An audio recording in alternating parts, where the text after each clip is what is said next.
Good evening, and thank you for joining me for another Boring Books for Bedtime. I hope tonight's selection provides all the boredom your busy brain needs to quiet down and let you get some sleep. Before we begin, I'd like to give a special shout out of thanks to some new members of our Patreon family. Sarah H., Britt, Sarah M., Lene, and the Lapis Lagomorph. Thank you all so much for supporting this podcast. By becoming members of Patreon, you help us remain 100% listener-supported and ad-free for everyone, and it's very much appreciated. If you're interested in supporting Boring Books for Bedtime and finding out more about the perks available to subscribers, including exclusive episodes, full books, and giveaways found nowhere else, you'll find a link to Patreon in the show description. You'll also find a link to buymeacoffee.com, where you can support us with a one-time tip. No subscription required. I hope you'll take a moment to check them out. Now, let's read and relax. Find a comfortable spot. Adjust your volume.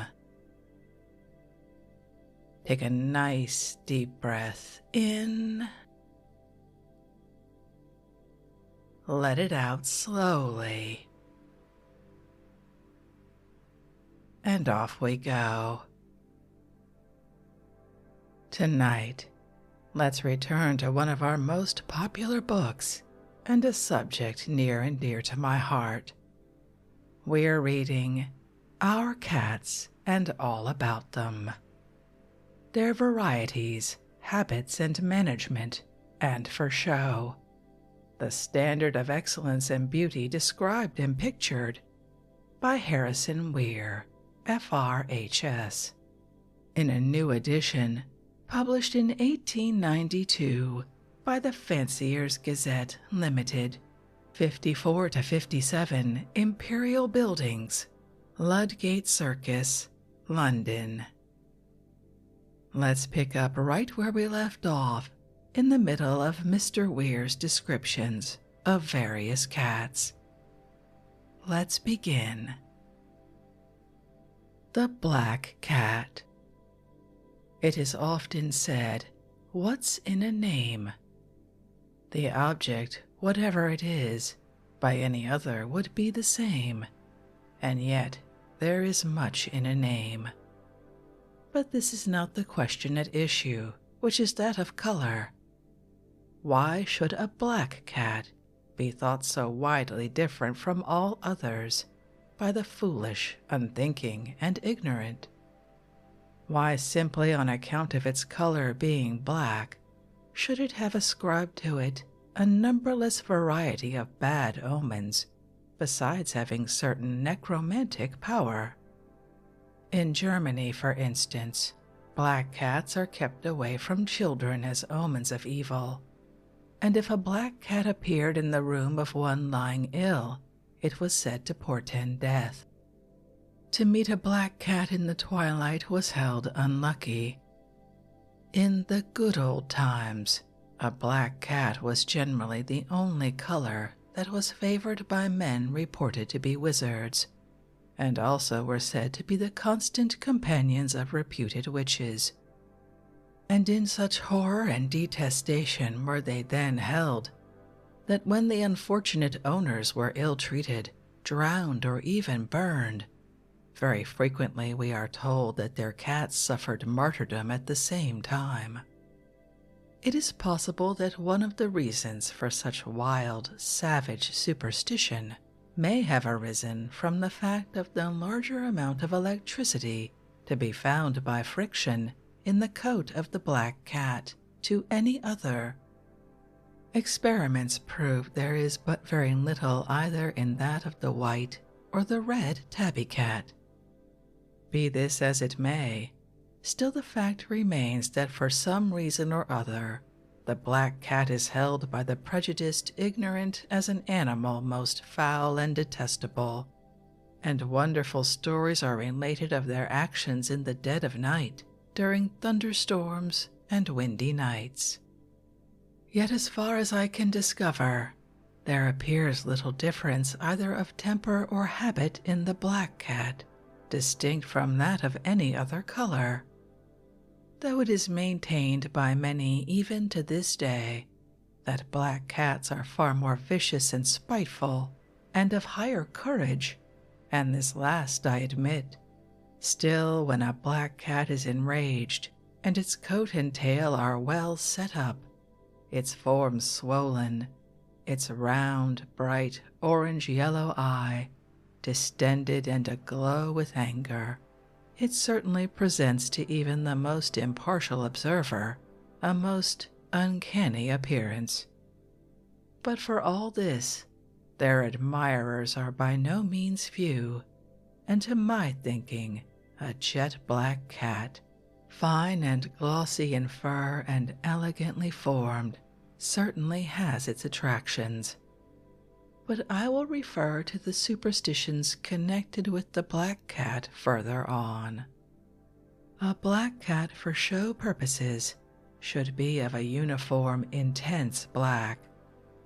A brown black is richer than a blue black. I mean by this that when the hair is parted, it should show in the division a dark brown black in preference to any tint of blue whatever. The coat or fur should be short, velvety, and very glossy. The eyes round and full and of a deep orange color. Nose black, and also the pads of the feet. Tail long, wide at the base and tapering gradually towards the end. A long, thin tail is a great fault, and detracts much from the merits it may otherwise possess. A good, deep, rich-colored black cat is not so common as many may at first suppose. As often those that are said to be black show tabby markings under certain conditions of light. And again, others want depth and richness of color, some being only a very dark gray. In form, it is the same as other short-haired cats, such as I have described in the white. And this brings me to the variety called blue. The blue cat. This is shown often under a number of names. It was at first shown as the Archangel cat, the Russian blue, Spanish blue, Chartreuse blue, and lastly, and I know not why, the American blue. It is not in my belief a distinct breed, but merely a light-colored form of the black cat. In fact, I have ascertained that one shown at the Crystal Palace, and which won many prizes on account of its beautiful blue color slightly tinged with purple, was the offspring of a tabby and white she-cat and a black and white he-cat. And I have seen the same color occur when bred from the cats usually kept about a farmhouse as a protection from rats and mice, though none of the parents had any blue color. Being so beautiful, and as it is possible in some places abroad it may be bred in numbers, I deemed it advisable, when making out the prize schedule, to give special prizes for this color, the fur being used for various purposes on account of its hue. A fine specimen should be even in color, of a bluish lilac tint, with no sootiness or black, and though light, be firm and rich in tone. The nose and pads dark, and the eyes orange-yellow.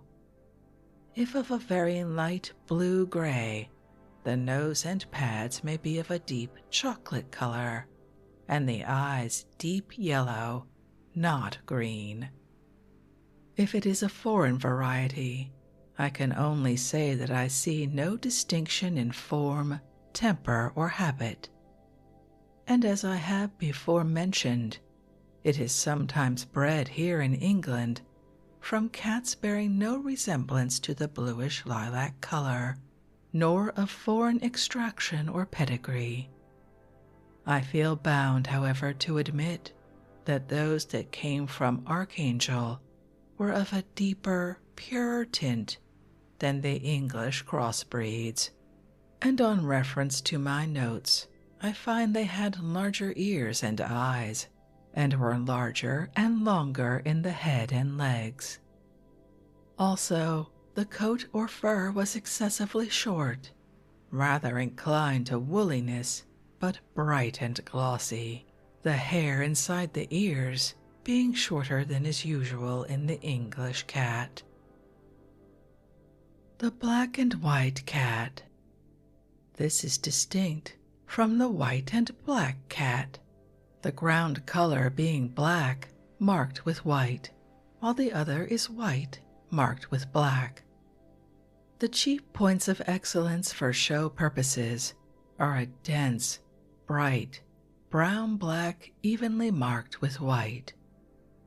Of this I give an illustration, showing the most approved way in which the white should be distributed, coming to a point between the eyes. The feet should be white, and the chest, the nose, and the pads white. No black on the lips or nose. Whiskers white. Eyes of orange yellow. Any black on the white portions is highly detrimental to its beauty and its chance of a prize. The same markings are applicable to the brown tabby and white, the dark tabby and white, the red tabby and white, the yellow tabby and white, the blue or silver tabby and white, and the blue and white. One great point is to obtain a perfectly clear and distinct, gracefully curved outline of color, and this to be maintained throughout, the blaze on the forehead to be central. It is stated that if a dog has white anywhere, he is sure to have a white tip to his tail, and I think on observation it will be found usually the case, although this is not so in the cat, for I cannot call to mind a single instance where a black and white had a white tip to its tail. But taking the various colors of the domestic cat into consideration, I think it will be found that there is a larger number with some white about them than those of entirely one color without even a few white hairs, which, if they appear at all, are mostly to be found on the chest, though they often are exceedingly few in number. The white and black cat. This differs entirely from the black and white cat as just explained, and is the opposite as regards color, the ground being white instead of black, and the markings black on white. For exhibition purposes and points of excellence, no particular rule exists beyond that the exhibit shall be evenly marked, with the color distributed so as to balance, as, for example, if a cat has a black patch just under one eye with a little above, the balance of color would be maintained if the other eye had a preponderance of color above instead of below, and so with the nose, shoulders, or back. But it would be far better if the patches of color were the same size and shape and equal in position. It might be that a cat evenly marked on the head had a mark on the left shoulder with more on the right, with a rather larger patch on the right side of the loin, or a black tail would help considerably to produce what is termed balance, though a cat of this description would lose if competing against one of entirely uniform markings. I have seen several that have been marked in a very singular way. One was entirely white with black ears, another white with a black tail only. This had orange eyes and was very pretty. Another had a black blaze up the nose, the rest of the animal being white. This had blue eyes and was deaf. Another had the 2 front feet black, all else being white. The eyes were yellow-tinted green. All these, it will be observed, were perfect in the way they were marked. I give an illustration of a cat belonging to Mr. S. Lyon of Crewe. It is remarkable in more ways than one, and in all probability, had it been born in the Dark Ages, a vast degree of importance would have been attached to it, not only on account of the peculiar distribution of the color and its form, but also as to the singular coincidence of its birth. The head is white, with a black mark over the eyes and ears, which, when looked at from above, presents the appearance of a fleur-de-lis. The body is white, with a distinct black cross on the right side, or rather, more on the back than side. The cross resembles that known as Maltese in form and is clearly defined. The tail is black, the legs and feet white. Nor does the cat's claim to notice entirely end here, for marvelous to relate, it was born on Easter Sunday, A.D. 1886. Now, what would have been said of such a coincidence had this peculiar development of nature occurred in bygone times? There is just the possibility that the credulous would have flocked to see the wondrous animal from far and near. And even now, in these enlightened times, I learn from Mr. Lyon that the cat is not by any means devoid of interest and attraction, for as he tells me, a number of persons have been to see it, some of whom predict that luck will follow, and that he and his household will, in consequence, doubtless enjoy many blessings, and that all things will prosper with him accordingly.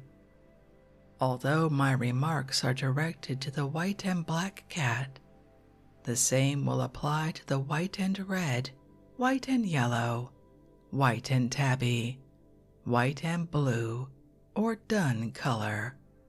All these and the foregoing will most probably have to be exhibited in the any other color class, as there is seldom one at even the largest shows for peculiar markings with white as the ground or principal color. Siamese cat.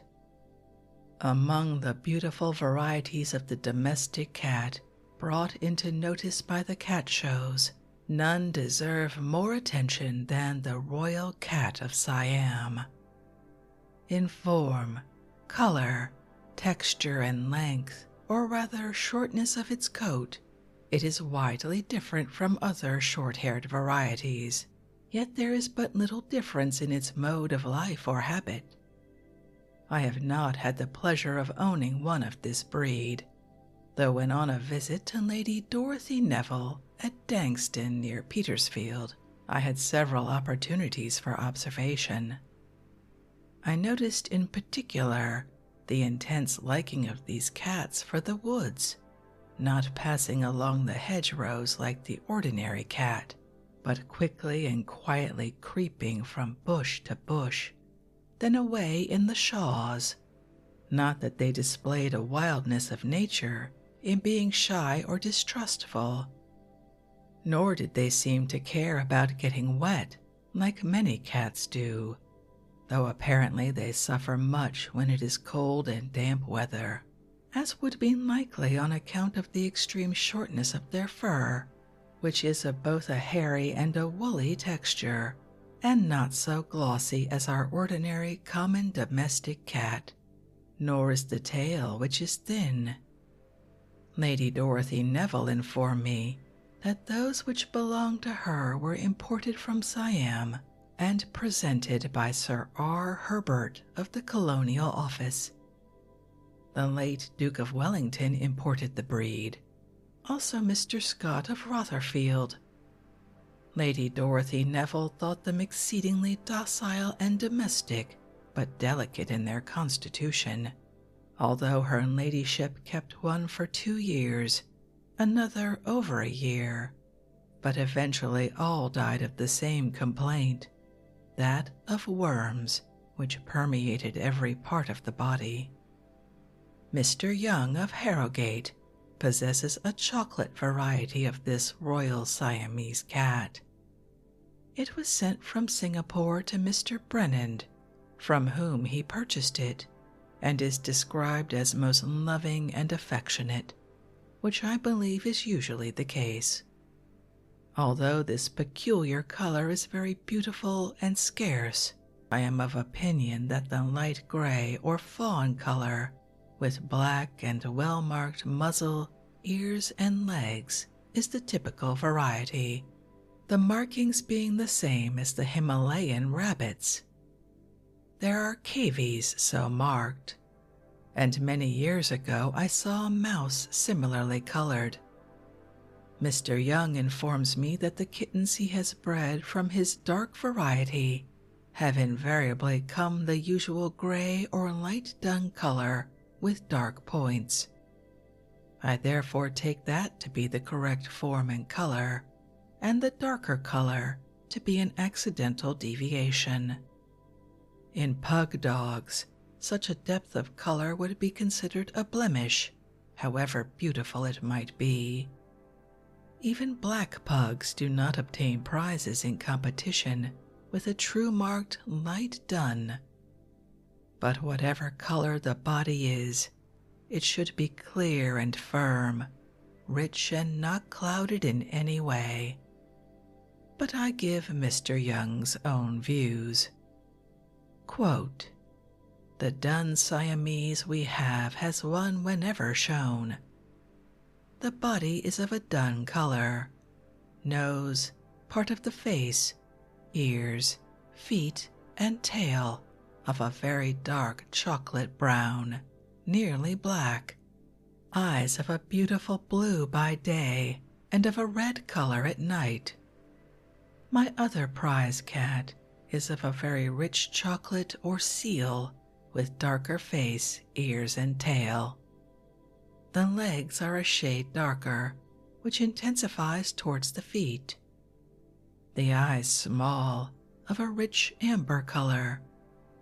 The ears are bare of hair, and not so much hair between the eyes and the ears as the English cats have.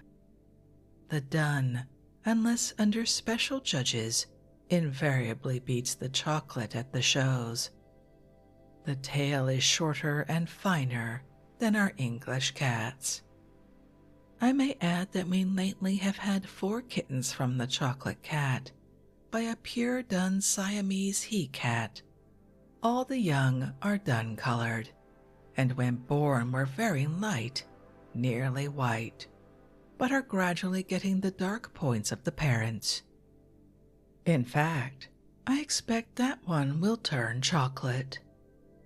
The cats are very affectionate and make charming ladies' pets, but are rather more delicate than our cats.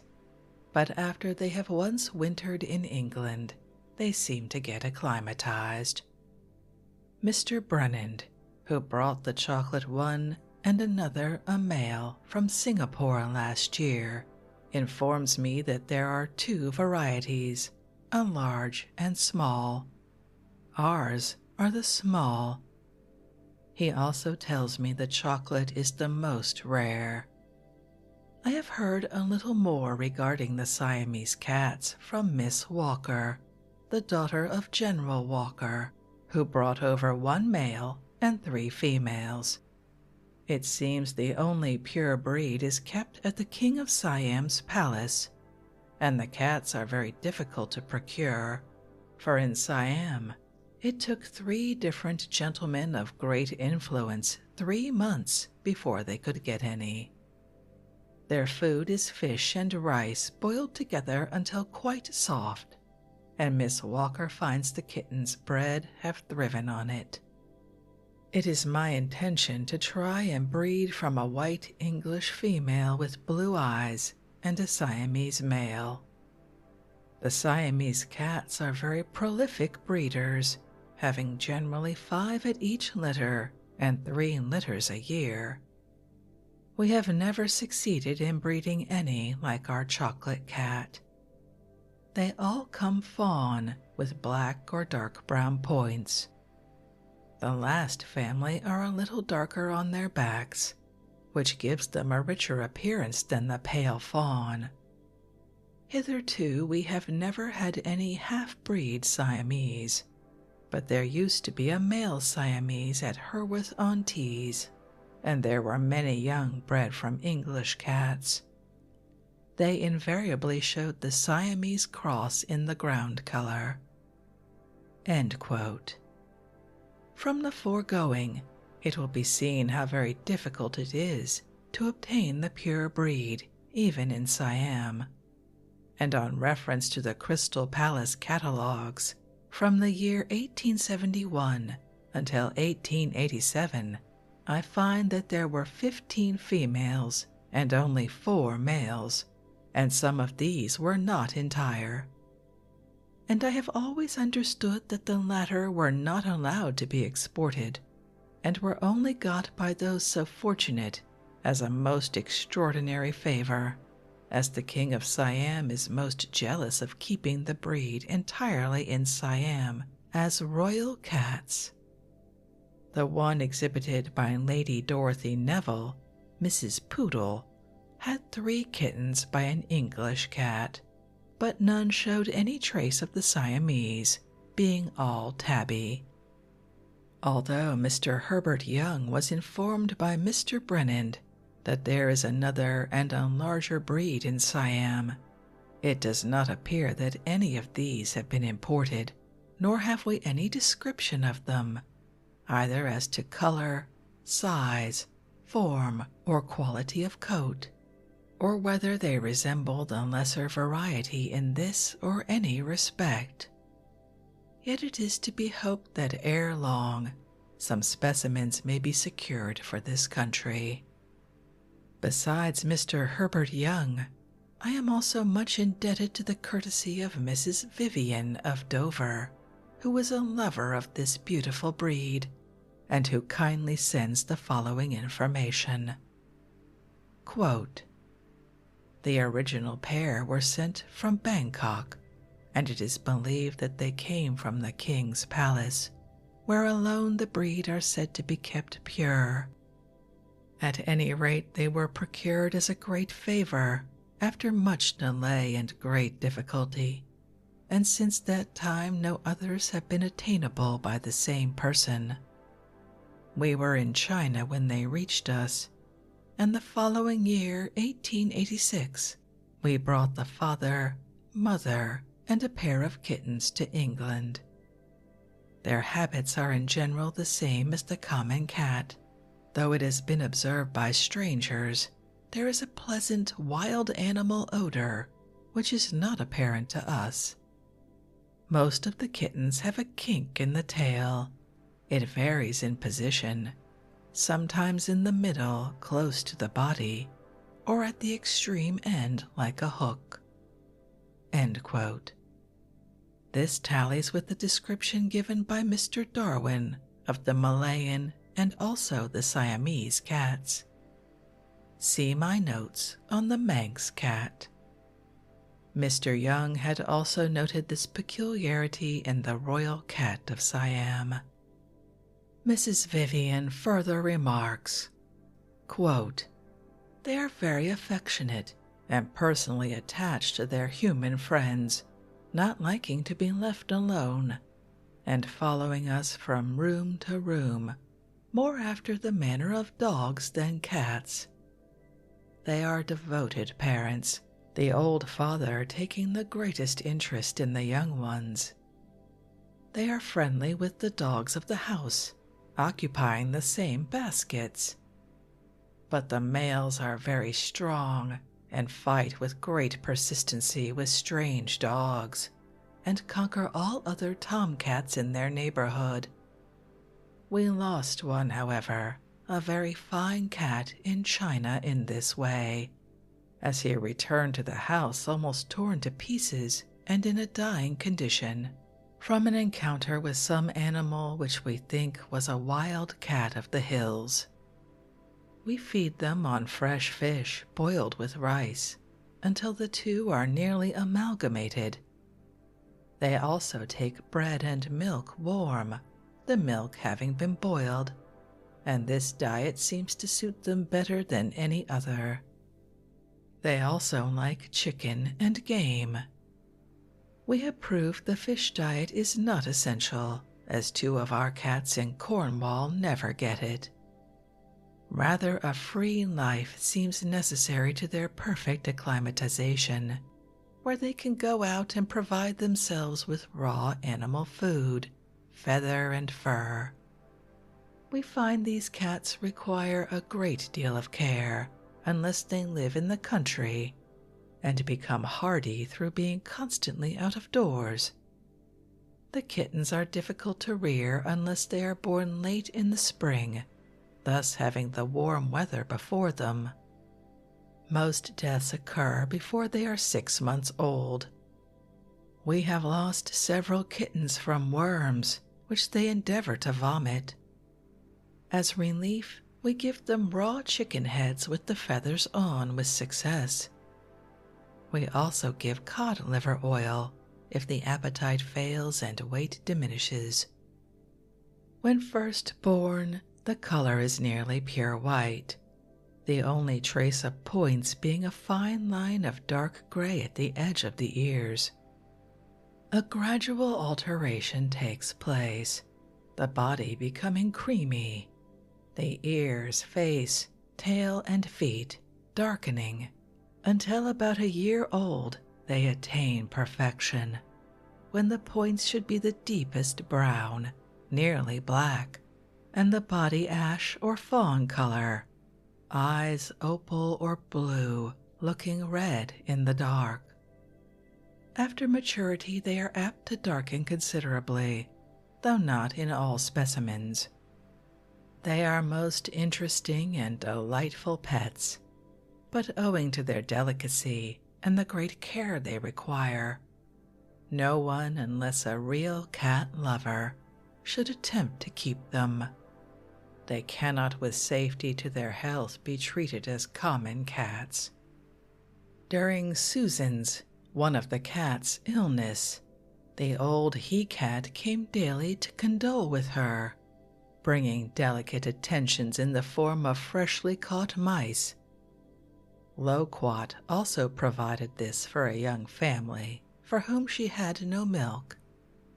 Another, Saiwan, is very clever at undoing the latch of the window in order to let himself out.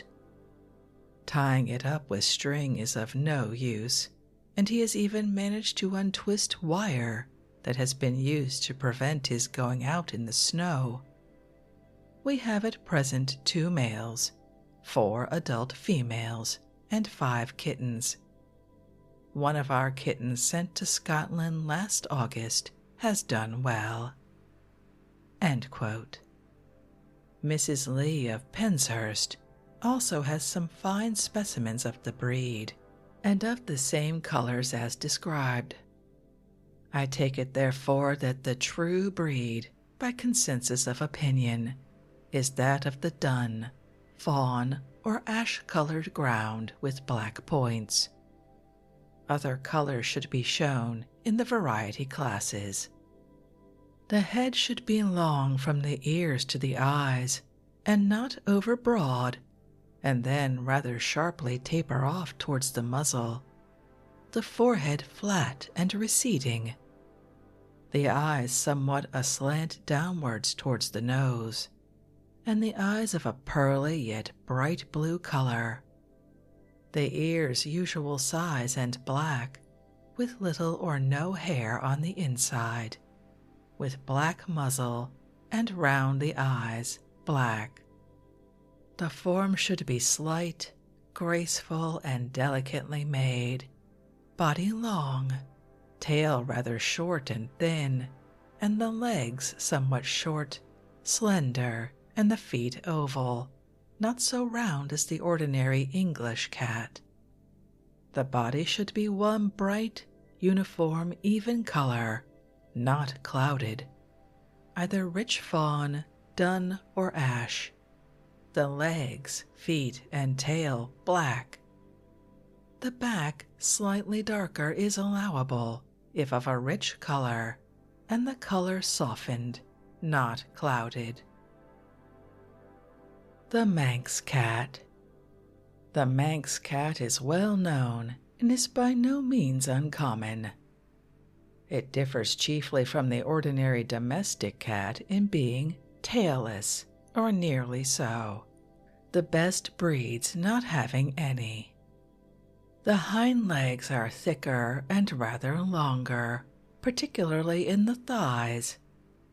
It runs more like a hare than a cat, the action of the legs being awkward, nor does it seem to turn itself so readily or with such rapidity and ease. The head is somewhat small for its size, yet thick and well set on a rather long neck. The eyes large, round, and full, ears medium, and rather rounded at the apex.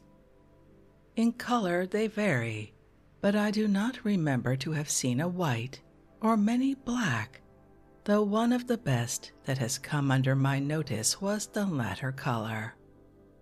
I have examined a number of specimens sent for exhibition at the Crystal Palace and other cat shows, and found in some a very short, thin, twisted tail, in others a mere excrescence, and some with an appendage more like a knob.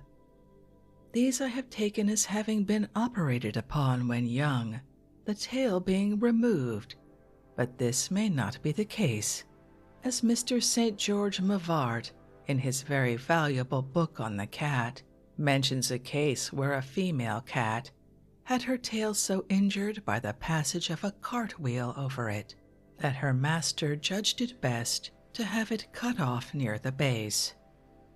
Since then she has had 2 litters of kittens, and in each litter one or more of the kittens had a stump of tail, while their brothers and sisters had tails of the usual length. But were there no Manx cats in the neighborhood is a query.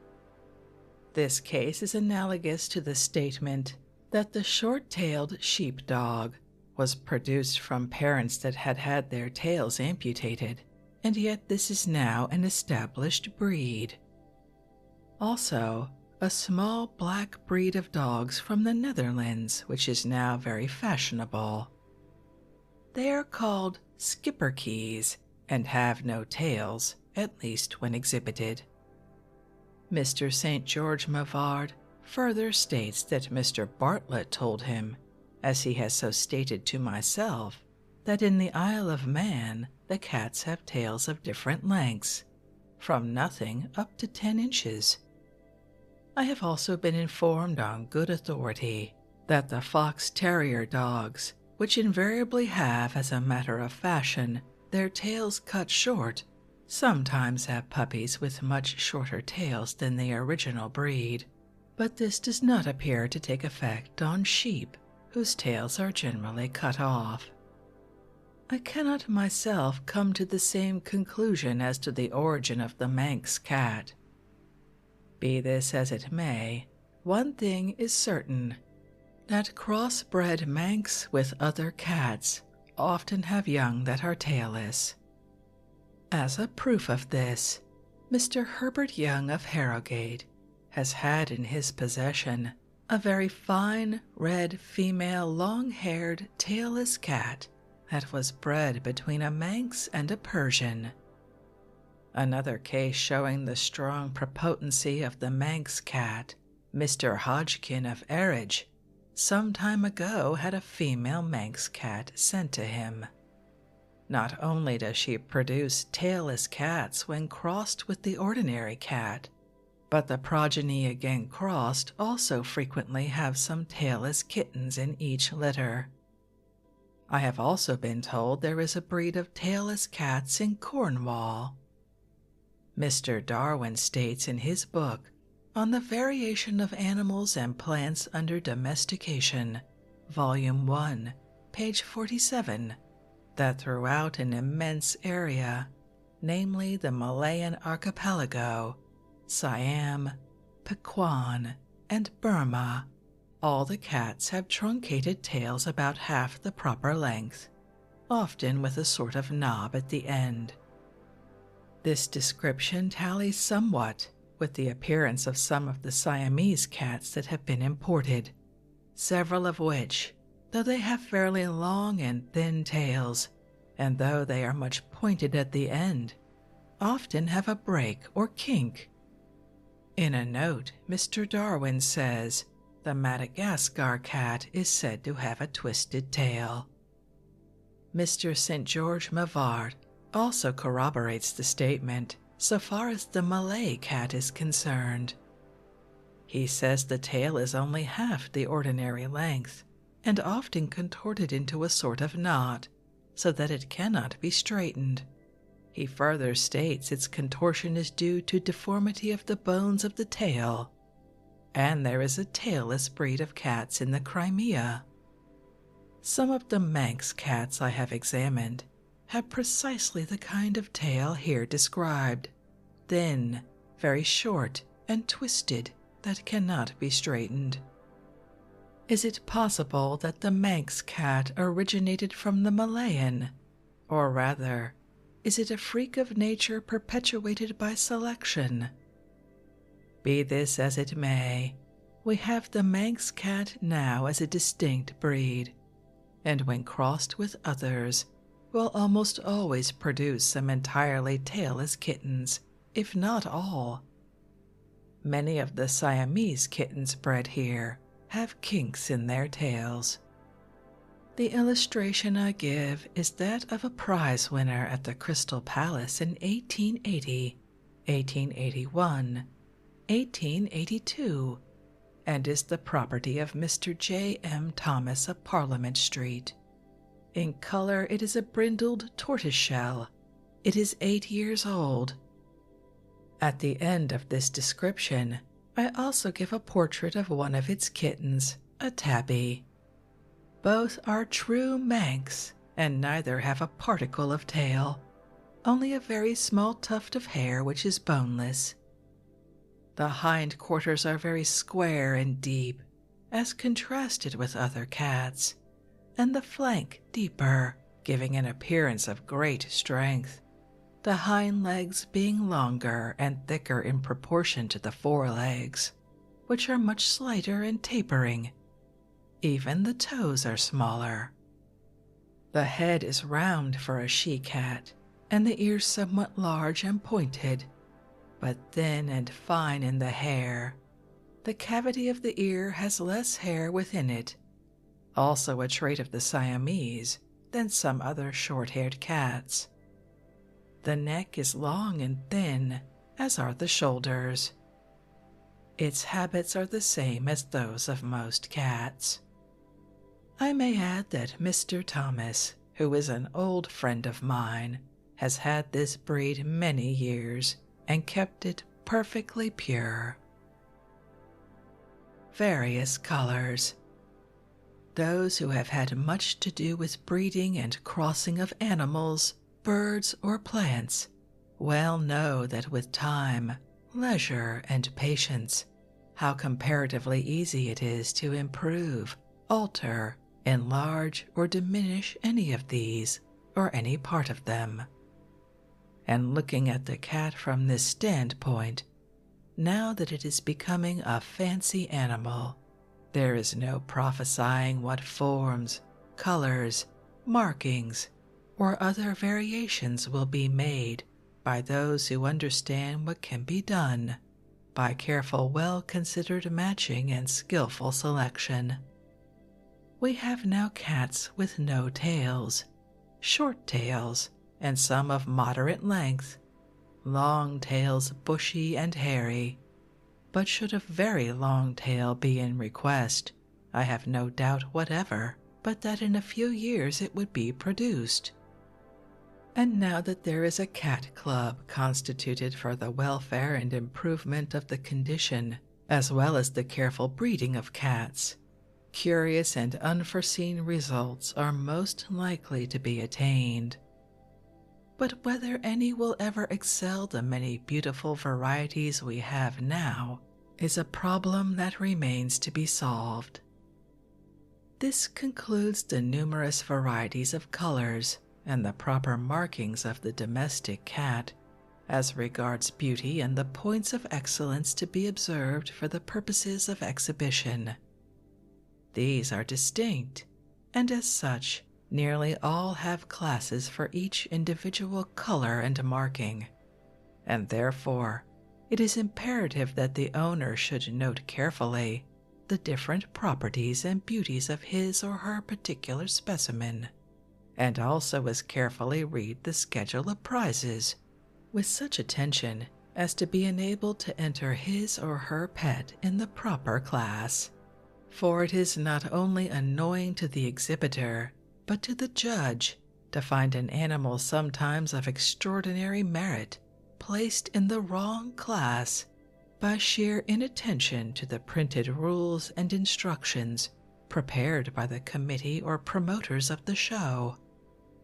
It is exceedingly distasteful, and I may say almost distressing to a judge, to find a splendid animal wrongly entered, and so to feel himself compelled to pass it, and to affix the words fatal to all chance of winning, "Wrong class." Again, let me impress on exhibitors to be careful, very careful, in this matter of entry. For I may say it is one of the reasons which has led to my placing these notes on paper, though I have done so with much pleasure, and with earnest hope that they will be found of some value and service to the uninitiated. Of course there are, as there must be, a number of beautiful shades of color, tints, and markings that are difficult to define or describe, colors and markings that are intermediate with those noticed, but though in themselves they are extremely interesting and even very beautiful, they do not come within the range of the classes for certain definite forms of lines, spots, or colorings, as I have endeavored to point out. And indeed, it was almost impossible to make a sufficient number of classes to comprehend the whole. Therefore, it has been considered wisest and even necessary, as the most conducive to the best interests of the exhibitor, and also to simplify the difficulties of judging, and for the maintenance of the various forms of beauty of the cat, to have classes wherein they are shown, under rules of color, points of beauty and excellence that are hard and fast, and by this means all may not only know how and in what class to exhibit, but also what their chance is of taking honors.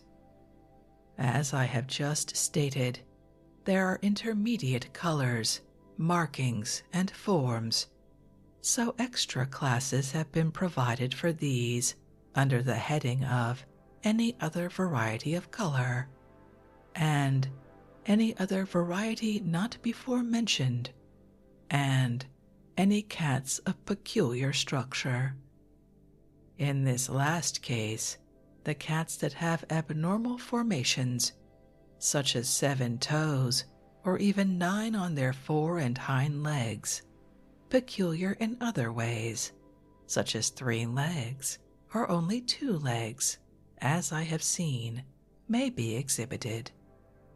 I regard these, however, as malformations and not to be encouraged, being generally devoid of beauty and lacking interest for the ordinary observer, and they also tend to create a morbid taste for the unnatural and ugly instead of the beautiful.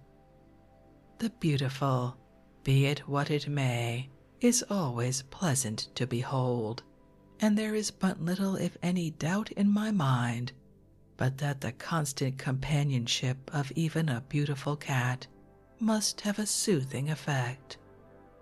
Therefore, not in cats only, but in all things, have the finest and best. Surround yourself with the elegant, the graceful, the brilliant, the beautiful, the agile, and the gentle. Be it what it may, animal, bird, or flower, be careful to have the best. A man, it is said, is made more or less by his environments, and doubtless this is to a great extent, if not entirely, a fact. That being so, the contemplation of the beautiful must have its quieting, restful influences and tend to a brighter and happier state of existence. I am fully aware there are many that may differ from me, though I feel sure I am not far wrong when I aver there are few animals really more beautiful than a cat. If it is a good, carefully selected specimen, well kept, well cared for, in high condition, in its prime of life, well trained, graceful in every line, bright in color, distinct in markings, supple and elegant in form, agile and gentle in its ways, it is beautiful to look at and must command admiration. Yes, the contemplation of the beautiful elevates the mind, if only in a cat. Beauty of any kind is beauty and has its refining influences.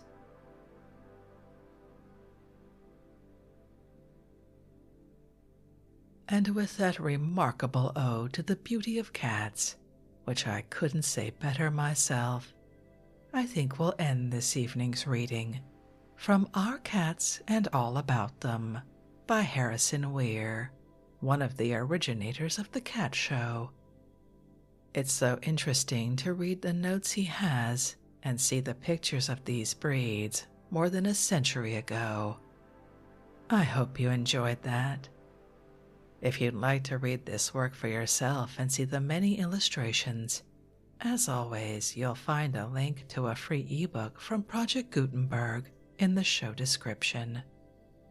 If you'd like to connect, suggest a boring book you'd like to hear read, or request more from one we've already started, you can drop me an email via our website, www.boringbookspod.com. It's always a pleasure to hear from you. Thank you so much for joining me for this evening's reading. Until our next boring book, good night.